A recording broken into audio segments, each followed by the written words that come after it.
So on the first document, you'd put a commercial lien, notice of distress, because they've caused you the distress, yeah?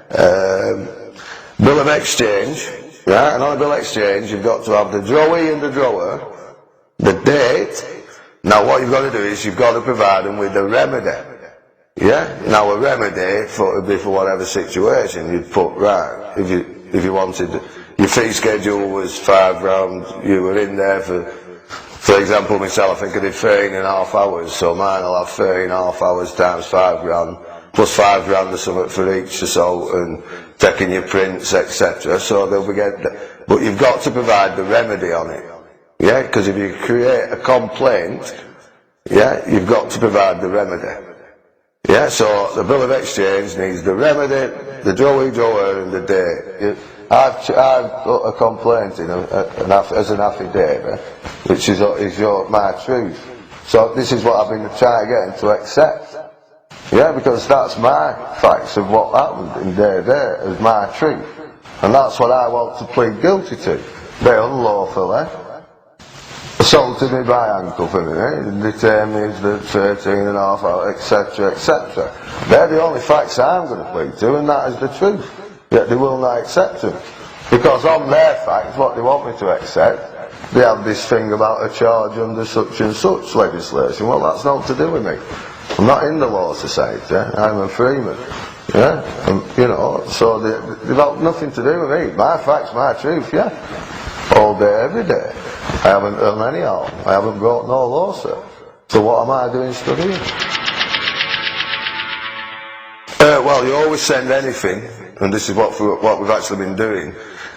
Recorded delivery or registered post, depends how important the document is, but what we've actually been doing is you can get a roll of them off the post office, but what we do is we actually photocopy the sticker where they have to sign, and we put one on every page of the document we send.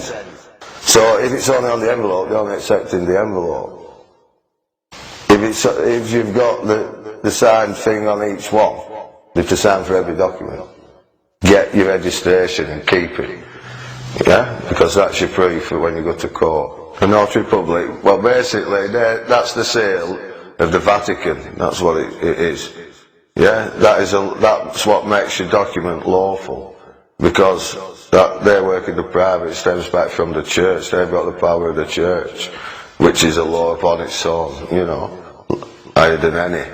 Well, I was lucky enough, about 7 of us managed to get over a notary. I think it might have been April, May. Now, since then, when we tried to go back and get some more of him, he'd been off ill, and he's not been back since. Since then, every notary we've tried to get hold of has refused to do it. We've actually been sat in front of one, because I went to get a lien witness. I wanted him to witness something for a lien I would do it. Anyway, we've gone down. Yeah, we've tried every which way we can. Why don't you do it in the public sector? Because it's a private thing. We want justice, yeah. He tried to tell me the instruments I'd created, which I've just told you, which was what we just explained not long ago, right? We actually ended up reading word for word the oath he took out to him to get the job, which actually states that they are to provide the service to any man or woman and for any tool or instrument. And what's in the instrument's actually nothing to do with them. Right? But the bloke still refused. Yeah, and we've been refused off notaries all over the country. Yeah, and we had someone went to 6 notaries in one day. I've been telling him that he was new into it. I've been telling him you won't get one, you won't get one. He went to 6 in a day. In the end, he rung at some head of the notary who said 800 of them had had a meeting that day, or the day before, and they were going to refuse to do any more of these affidavits, etc., which realistically they should be kicked out of the job then.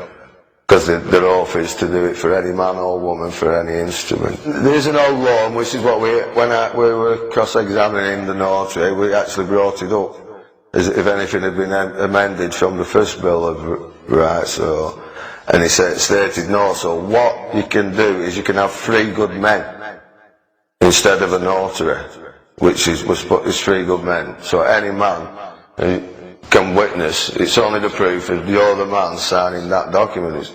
Yeah, and it's your truth, yeah? And you're obviously doing it under oath, because it's to do, yeah? So that's you testifying. The word testify means to put your balls on the line, testicles. Yeah, that's where it originates from. That's why women weren't allowed in courts originally. You're telling the courts, yeah, you're asking them to prove they've got jurisdiction over you, yeah, which they haven't as a man, without consent. Right, so you're asking them to state the case, right, which is asking them to prove their jurisdiction so it can go ahead. Yeah, where's the signed contract between me and yourself? To prove, you know, show me some kind of evidence you've got authority over me. Yeah, which they cannot do.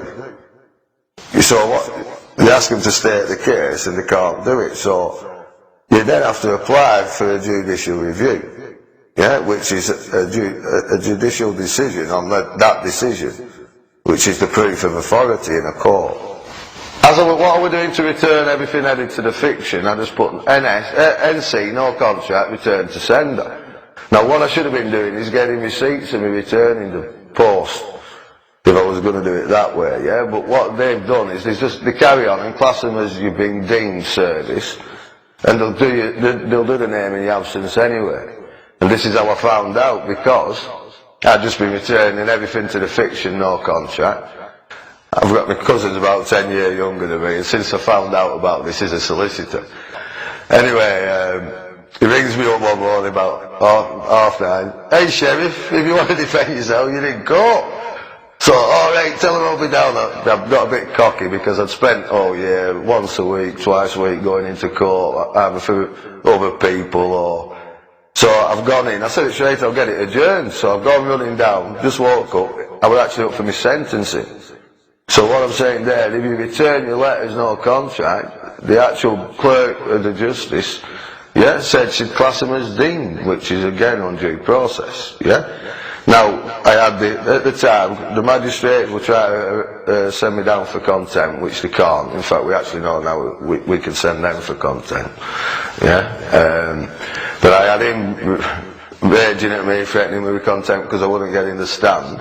Yeah, I demanded my right, which was, I had to get an adjournment. I didn't know nothing about the case, yeah, you know, I was set under oath. So, eventually, they wouldn't give me a re-adjournment for a trial, but they adjourned it for a week, yeah, for sentencing, which undue process again, so, yeah. So I asked if I could deposit the affidavit, which we talked about earlier. When I went to court the following week, yeah, I asked where my affidavit were, and they actually said there's no standing in this court whatsoever. And the reason is because it's not an actual court. It's only an administrative court. And whilst you're studying a magistrate's court, there's never even a judicial decision ever made. But everyone going in presumes it is. Yeah, it's just a big con. Yeah, and we found the truth, you know, and that's what we're trying to expose. Your magistrates, again, this is legislation, your magistrates at court is actually classed as a vessel. Yeah, this is why you stand in a dock. Yeah, because they class your person as a vessel, and the legislation you're ruled under is actually admiralty law. Yeah, legislated law. So your magistrates is admiralty law run. Your magistrates is your administration, which is admiralty. Yeah, then you go to the crown, which I'm finding out, I think again, is admiralty. Yeah, and what they always do and how they use the fear tactic. 80% of people go into magistrates court and plead guilty, so that the revenue is 80% guaranteed. Yeah.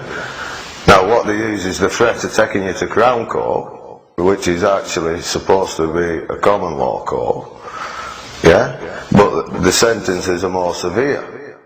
So they use the threat, if you get found guilty at the Crown Court, yeah, then you'll get a bigger sentence or a bigger fine, you know, the magistrates can only deal with, I think, 6 months, it used to be, I think, 6 months jail sentence.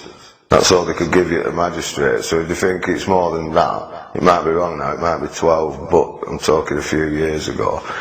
But they use you the threat, you can have 6 months, yeah, or a fine here, but if you go and take it to Crown, you might get 2 or 3 years.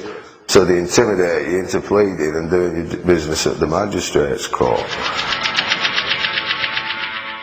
When I put my list of witnesses in, I started with Gordon Brown, David Cameron, Archbishop of Canterbury, CEO at Law Society, CEO at Notary Society, High Sheriff of Justice for Lancashire, Queen Elizabeth, and obviously the plaintiff. To which the judge's response is he paused, looked at me, plaintiff? What do you mean by plaintiff? So I explained, well, at least I need to see an injured third party. As this is a criminal offence, yeah, there must be an injured third party.